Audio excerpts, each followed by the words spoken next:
Hey everybody, the postman brought me a package that I have been waiting for from Israel. Now, y'all know that I spend way too much time looking for good things, and every once in a while I find a gem. This gem is the reason why I will never have money, because if you can see this, this is not a big package, and the postage alone for this package was almost $60. I've been waiting for these little gems, and so you and I get to open these together. And the content of this package is so fragile that I have got to be very careful opening this, lest I accidentally slit something important. As I said, y'all know I spend way too much time on eBay and collecting things for the library and for you all to come in and read and hold a touch about who you are, but also always looking for things for the rare book room. And so I saw a little gem on eBay that was advertising some books from about 1870. They are pamphlets, really, or stories. And the titles of these are wonderful. So we're going to wait to take these out very gently.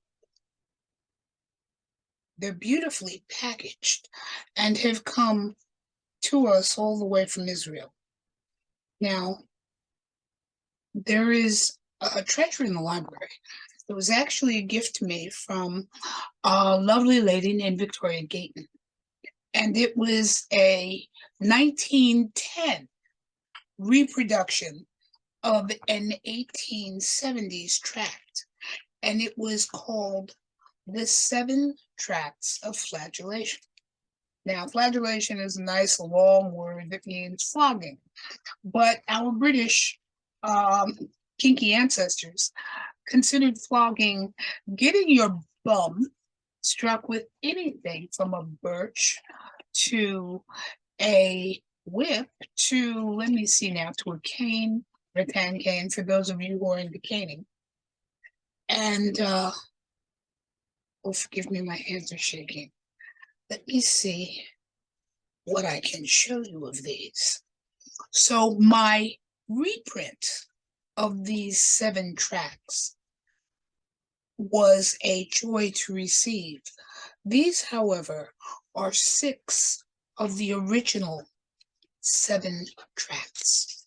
Now, as I said, I have some amazing reprints of these that are only 100 to 125 years old. These, while the date says 1760 something, the reality is these pieces were published in about 1871. So let me see what I can show you. The title page. The purpose of these thin covers was to basically protect the text. And I can see that whoever owned these didn't read them, because let me see if I can show you. Where's my camera? These have never been cut. When a lot of publications came from the publisher, they were printed, think a 12-inch square. They'd been folded in half and then folded in half again.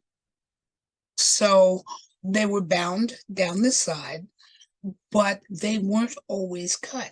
So the new owner would have to cut them themselves in order to read them.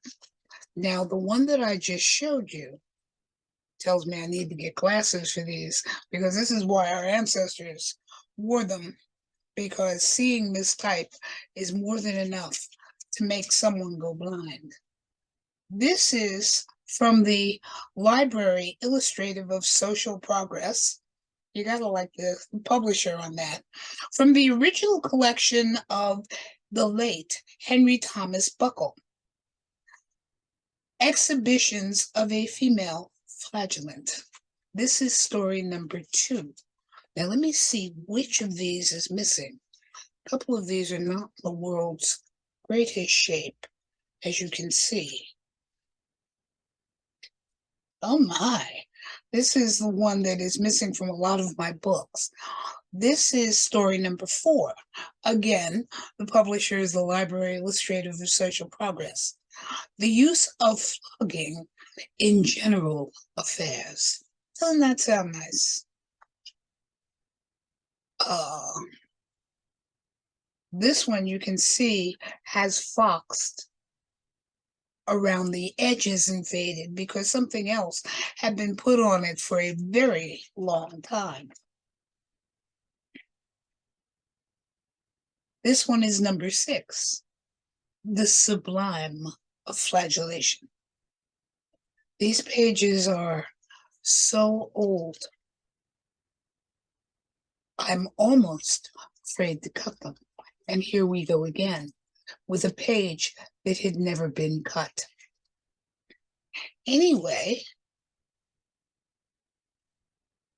6 of these treatises are now in the library collection, and these are the originals. I am so tickled to have these so that young scholars can come and look. But more importantly, you all can lay your hands on things that your great grandparents were reading. These were published or printed in 1871. So if you would like to come and see what those little pamphlets hold and all of the exquisite writing from 150, oh my God, from 150 years ago, you're going to have to come and join me in the library. Mama Vi, out.